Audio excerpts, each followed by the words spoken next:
দেশে কত সংখ্যক বিদেশি বৈধ কিংবা অবৈধভাবে কাজ করছে তা তদন্ত করে প্রতিবেদন দিতে আইজিপিকে নির্দেশ দিয়েছে হাইকোর্ট।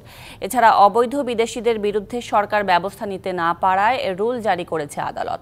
সকালে এ সংক্রান্ত একটি রিটের শুনানি শেষে বিচারপতি মোস্তফা জামান ইসলামের নেতৃত্বে দ্বৈত বেঞ্চ এই আদেশ ও রুল জারি করে। রিটকারীদের আইনজীবী ব্যারিস্টার সরওয়ার হোসাইন জানান, গণমাধ্যম ও বিভিন্ন সংস্থার রিপোর্ট অনুযায়ী দেশে 10 লাখের বেশি বিদেশি কাজ করে, যার বেশিরভাগই অবৈধ। অথচ দেশের লাখো উচ্চ শিক্ষিত তরুণ বেকার। রিটে উল্লেখ করা হয়, দেশে 169টি দেশের নাগরিকরা কাজ করছে। এর মধ্যে ভারত, পাকিস্তান, শ্রীলঙ্কা ও আফ্রিকার বেশি অবৈধ নাগরিক এবং নানান অপরাধেও জড়িয়ে পড়েছেন এরা।